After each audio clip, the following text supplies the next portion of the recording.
எல்லாருக்கும் வணக்கங்க. கடகராசியில் பிறந்தவங்களுக்கு உண்டான முழுமையான மே மாத பலனை தானுங்க இந்த பதிவில் நம்ம பார்க்க போகிறோம்.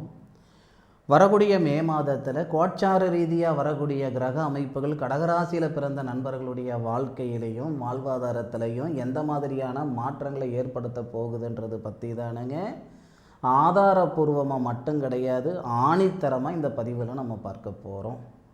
இந்த மாதம் பிறக்கப்படக்கூடியது வெள்ளிக்கிழமை அதிகாலை சித்திரை நட்சத்திரம் சொல்லக்கூடிய தன்வந்திரி கடவுள் அவதரித்த நட்சத்திரம் 4வது பாதம் துலா ராசி மகர லக்னம்.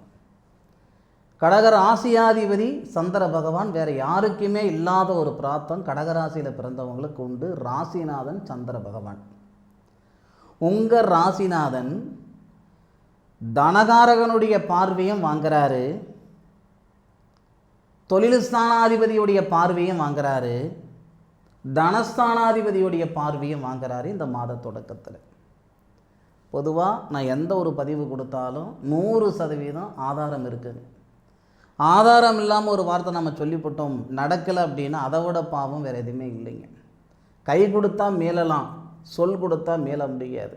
மாட்டுக்கு பல்லு முக்கியம்னா மனுஷனுக்கு சொல்லும் முக்கியம். ஒரு விஷயம் சொல்கிறேனுங்க, தயவு செய்து நல்லா புரிஞ்சுக்கோங்க. கடக ராசினா கடக ராசிக்கு 2வது பாவகத்துக்கு அதிபதி தான் தனஸ்தானம். தனஸ்தானாதிபதி யாருன்னு கேட்டிங்கன்னா, தனஸ்தானத்துக்கு சொந்தக்காரர் யாருன்னு கேட்டிங்கன்னா சூரியன். இந்த மாதம் பிறக்கும் பொழுது உங்கள் ராசியாதிபதி சந்திரன் உங்கள் ராசிக்கு 4வது பாவகத்தில் சுபஸ்தானம்னு சொல்லக்கூடிய இடத்துல தனஸ்தானாதிபதி சூரியனுடைய பார்வையில் இருக்கிறார் மாத தொடக்கத்தில். அதே மாதிரி உங்கள் ராசிக்கு 12வது பாவகத்தில் இருக்கக்கூடிய குரு பகவானுடைய பார்வையிலே இருக்கிறார். அப்போ குரு யாருன்னு கேட்டிங்கன்னா தனகாரகன், சூரியன் யாருன்னு கேட்டிங்கன்னா தனஸ்தானாதிபதி. அப்போ 2 பேருடைய பார்வை சந்திரன் சொல்லக்கூடிய உங்கள் ராசிநாதன் மேலே. உங்கள் ராசிநாதன் சுபஸ்தானத்தில் இருந்தாலும் யாருடைய நட்சத்திரத்தில் இருக்கிறாருன்னா தொழில் ஸ்தானாதிபதினு சொல்லக்கூடிய செவ்வாவுடைய நட்சத்திரம், புத்திரஸ்தானாதிபதினு சொல்லக்கூடிய செவ்வாவுடைய நட்சத்திரம். கடகராசிக்கு குழந்தை ஸ்தானம் புத்திரஸ்தானம் சொன்னாலும் அதுக்கு அதிபதி செவ்வாதான், தொழில் ஸ்தானம் சொன்னாலும் அதுக்கு அதிபதி செவ்வாதான். அப்போது அந்த தொழில் ஸ்தானாதிபதி நட்சத்திர புத்திரஸ்தானாதிபதி நட்சத்திரத்தில் தான் நமக்கு சந்திரன் இருக்கிறார். அப்போ அந்த செவ்வாவுடைய பார்வையும் 8வது பார்வையாக சந்திரன் மேலே படுது. இந்த பலன் பார்க்குற கடகராசிக்காரங்க நீங்கள் கேட்பீங்க, காளிதாசு எந்த கிரகம் எங்கே இருக்குதுன்னு எனக்கு முக்கியம் இல்லை, எந்த கிரகம் பார்க்கலன்றது எனக்கு முக்கியம் இல்லை, பலன் மட்டும் எனக்கு சொல்லு. விடை மட்டும் சொல்கிறவங்க 1000 பேர் இருக்காங்க. ஆனால் அந்த விடை எப்படி வருது அப்படின்னு சொல்கிறவங்க தான் உண்மையான ஒரு ஜோதிடர். நான் ஒரு விடை கொடுக்குறேன்னா அது கேள்வி இருக்கணும். கேள்வி வந்ததுக்கப்புறம் தான் உங்களுக்கு விடை வரணும். அதுக்காக தான் உங்களுக்கு இந்த ஆதாரம் எக்ஸ்பிளைன் கொடுக்குறதே அதுக்காக தானுங்க. நேரம் நல்லா இருக்குதுன்னு சொன்னால் 1000 பேர் சொல்லிவிடலாம். அந்த மாதிரி எந்த அடிப்படையில் அந்த நேரம் நல்லா இருக்குதுன்னு நீங்கள் புரிஞ்சுக்கிடணும் இல்லையா? அதுக்காக தானுங்க இவ்வளோ சிரமப்பட்டு சொல்லிகிட்டு இருக்கிறேனுங்க. இது சிரமமெல்லாம் கிடையாதுங்க, மனசார சொல்கிறேனுங்க. கடகராசியில் பிறந்தவங்க 1000 கஷ்ட நஷ்டங்கள் அனுபவித்தவங்க தான். ஒரு 2, 2.5, 3 வருஷ காலமாக உங்கள் வாழ்க்கையில் இது வரைக்கும் அனுபவிக்காத சங்கடமெல்லாம் அனுபவிச்சிட்ருப்பீங்க. போகாத இடத்துக்கு போனன்ற பேர் வந்துட்டுருக்கோம், செய்யாத தப்புக்கு செஞ்சன்ற பேர் வந்துட்டுருக்கோம். ஏன் வழக்கு பிரச்சனை வரைக்கும் கடகராசியில் பிறந்தவங்களுக்கு ஒரு சிலருக்கு வந்துட்டுருக்கும். ஏண்டா இருக்கணும், எதுக்கடா இருக்கணும் அப்படின்ற மனநிலையிலெல்லாம் ஒரு சில கடகராசியில் பிறந்தவங்களுக்கு அந்த யோசனை எண்ணமெல்லாம் கொடுத்துட்டு இருந்திருக்கும். இந்த மாதத்தில் ஒரு நல்ல ஒரு திருப்புமுனை வருதுங்க. 1000 1 கோடி ரூபாய் இல்லை 5 கோடி ரூபாய் கடனாக நீங்கள் இருந்தாலும் சரி, 1000 2000 கிடையாதுங்க, 1 கோடி கடனாக இருந்தாலும் சரி, 10 கோடி கடனாக இருந்தாலும் சரி, தனகாரகன் சொல்லக்கூடிய கிரகம் உங்கள் ராசிநாதனை பார்க்குறதே உங்களுக்கு சிறப்பு. தனஸ்தானாதிபதி உங்கள் ராசியை பார்ப்பதே சிறப்பு.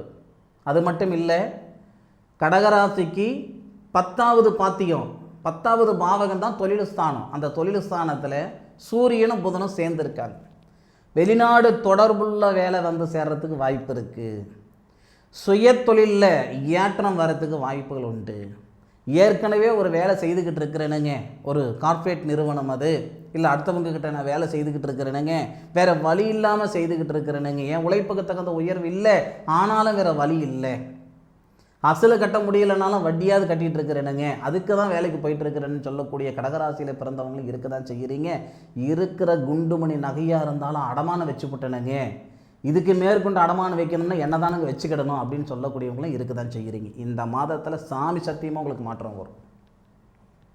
நான் உங்களை சந்தோஷப்படுத்துறதுக்கு இந்த வார்த்தை சொல்லலை, 100% மாற்றம் வந்தே தீரும். முதல் மாற்றம் உங்கள் பொருளாதாரம். எம்புட்டு கடன் இருந்தாலும் கடன் இந்த மாதத்தில் கட்டி முடிவீங்களா அப்படி சொல்லிட மாட்டேனுங்க. அந்த கடன் கட்டுறதுக்கான ஒரு வழி பிறக்கும். ஒரு செவுறு இருக்குது, ஒரு செங்கல் எடுத்தோம்னா மீதி இருக்கிற செங்கல் ஒன்றுன்னா அழகாக வந்துடும் இல்லையா? அந்த மாதிரி உங்களுடைய அந்த கடன் பிரச்சனையிலிருந்து நீங்கள் விடுபடுறதுக்கான ஒரு வழி இந்த மாதத்தில் பிறக்கும். ஃபஸ்ட்டு. ரெண்டாவது, தொழில் ஆரோக்கியமாக இருக்கும். இது வரைக்கும் ஒரு 3 தலைமுறையாக அந்த தொழில் நான் செஞ்சுக்கிட்டு இருக்கிறேனுங்க, பரம்பரை தொழில் பாரம்பரியமாக நான் பண்ணிகிட்டு இருக்கிறேனுங்க, இதுக்கு செட் ஆகலை போல் இருக்குது, வேறு எதாவது செஞ்சுக்கிடலாமா? மனசு தப்பாக எடுத்துக்காதீங்க, நம்ம மனசு உண்மையிலே குரங்கு மாதிரி. ஒரு வேலை செய்கிறோம், செட் ஆகலைன்னா அடுத்த வேலைக்கு தாவறதுக்கு முயற்சி பண்ணுவோம். பார்க்குற தொழிலெல்லாம் பண்ணுறதுக்கு நம்ம முயற்சி பண்ணுவோம். தெரியாத தொழில் தொடர்றதும் தப்பு, தெரிஞ்ச தொழிலை விடுறதும் தப்பு. நேர காலங்கள் சாதகமாக இருந்தால் யார் எங்கே கொண்டு போய் நிறுத்தணுமோ அந்த இடத்துல இந்த பிரபஞ்சம் கொண்டு போய் நிறுத்திடும். இந்த நேரத்தில் உங்களுடைய அடையாளமாக இருந்த தொழில் உங்கள் வம்சத்தில் வாழாத வாழ்க்கையை வாழ வைக்கும். உங்கள் உழைப்புக்கு தகுந்த உயர்வு, வாழ்க்கைக்கேற்ற வளர்ச்சி நிச்சயம் வந்தே தீரும், அதில் மாற்று கருத்து இல்லை. அதன் பிறகு சூரியனும் செவ்வாயும் சேர்ற நேரங்க 12ஆம் தேதிங்க. கடகராசியில் பிறந்தவங்களுக்கு பொக்கிஷமான நேரம் இது. தொழில் ஸ்தானாதிபதி, தொழில் ஸ்தானம்னா 10வது பாத்தியம். கடகராசியில் பிறந்தவங்களுக்கு தொழில் ஸ்தானாதிபதி வராரு. யாரோட சேர்றாருன்னா சூரியனுடன் சேர்றாரு. சூரியன் யார்? தனஸ்தானாதிபதி. தனஸ்தானாதிபதியும் தொழில் ஸ்தானாதிபதி சேரும்போது சூரிய மங்கள யோகம். சூரியன் உச்சமாக இருக்கிறாருங்க, மிகப்பெரிய ஒரு அமைப்பு அது. சூரிய மங்கள யோகமாக வரும்போது அந்த தொழில் ஸ்தானாதிபதினு சொல்லக்கூடிய செவ்வாய் 4வது பார்வை இருக்குது. குருவுக்கும் சனி பகவானுக்கு மட்டும்தான் 3 பார்வை, மற்ற எல்லா கிரகங்களுக்கும் ஒரே ஒரு பார்வை, 7வது பார்வை மட்டும்தான். இந்த செவ்வாவுக்கு அதே மாதிரி 3 பார்வை இருக்கும்.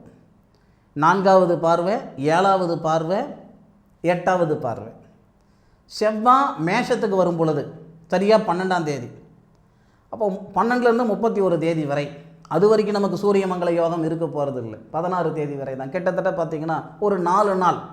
இந்த 4 நாள் திடீர் அதிர்ஷ்டம் வரும். எழுதி வச்சுக்கோங்க. நீங்கள் வெளியூரில் இருந்தாலும் சரி, வெளிநாட்டில் இருந்தாலும் சரி, இந்த விஷயம் நடக்கலைன்னா அடுத்த மாதம் என் பதிவு நீங்கள் பார்க்காதீங்க, அன்சப்ஸ்கிரைபர் பண்ணிவிடுங்க. நீங்கள் ஆல்ரெடி சப்ஸ்கிரைபர் பண்ணியிருந்தால் இந்த ஆள் சங்காசமே நமக்கு வேண்டாம், இந்த ஆள் சொல்கிறதெல்லாம் பொய் பித்தலாட்டம் அப்படின்னு சொல்லிவிட்டு கமெண்ட்டில் சொல்லிவிட்டு நீங்கள் அந்த சப்ஸ்கிரைபர் என்ன பண்ணுவாங்க, அது எனக்கு வாயில் வரலிங்க, தப்பாக எடுத்துக்கிடாதீங்க, அன்சப்ஸ்கிரைபர் பண்ணிக்கோங்க. 12, 13, 14, 15, 16 இந்த 6 நாள் உங்களுடைய வாழ்க்கையிலையும் வாழ்வாதாரத்திலையும் மிக சிறந்த ஒரு தருணமாக இருக்கும். இந்த 6 நாள் இது முழுக்க உங்களுடைய தொழில் நிமித்தமாக மாற்றங்கள் வேணும்னு நினைக்கிறவங்களுக்கு இது அற்புதமான நாள். சுய தொழில் செய்கிற மாதிரி இருந்தால் தாராளமாக அந்த நேரத்தில் செய்யலாம்.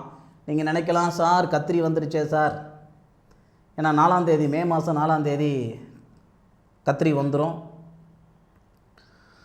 மே மாதம் 4ஆம் தேதி கத்திரி வருது அப்படின்னா கத்திரிக்கும் வேலைக்கும் சம்மந்தம் கிடையாதுங்க. அக்னி நட்சத்திரம் எதுக்காக நம்ம பார்க்கணும்னா விவசாயம் பண்ணுறதுக்கு தான் நம்ம பார்க்கணுங்க. வீடு கட்டுறதுக்கு பார்க்கணுன்னு அவசியம் இல்லை, வீடு கிரகப்பிரவேசம் பண்ணுறதுக்கு பார்க்கணுன்னு அவசியம் இல்லை, கல்யாணம் பண்ணுறதுக்கு பார்க்கணுன்னு அவசியம் இல்லை.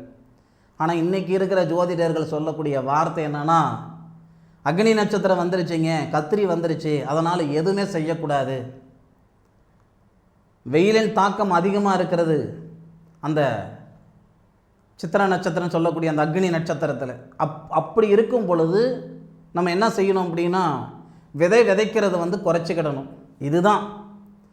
ஆனால் எல்லாத்துக்கும் அதை அப்படியே பண்ணக்கூடாதுங்க.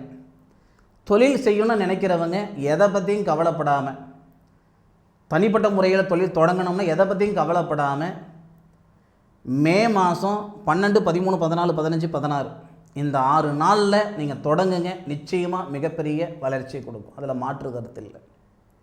அதுபோக இந்த கடகராசியில் பிறந்தவங்களுக்கு புத்திர பாக்கியத்தில் இருக்கிற சங்கடங்களும் சரியாகிறதுக்கான வாய்ப்புகள் உண்டுங்க. வருடக்கணக்காக வைத்தியமே பண்ணிக்கிட்டு இருக்கிறேங்க. அதாவது தப்போ ரைட்டோ பிரம்மச்சாரியாக இருந்த என்ன சம்சாரியாக்கி அந்த பிரபஞ்சம் ஒரு அப்பான்ற ஒரு உறவு எனக்கு கூப்பிட்றதுக்கு ஒரு வாய்ப்பு இல்லாமல் போச்சு, எனக்கு அம்மானு ஒரு வாரிசு கூப்பிட்றதுக்கு வாய்ப்பு இல்லாமல் போச்சுன்ற ஆதங்கம் நிறைய பேருக்கு இருக்கும்.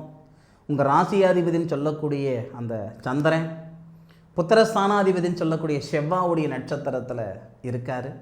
இந்த மாத தொடக்கத்தில் செவ்வாவுடைய பார்வையும் புத்திரஸ்தானாதிபதி பார்வையும் புத்திரக்காரகன் குருவுடைய பார்வையும் உங்கள் ராசி மேலே படுது, உங்கள் ராசிநாதன் மேலே படுது. அப்படி இருக்கிற பட்சத்தில்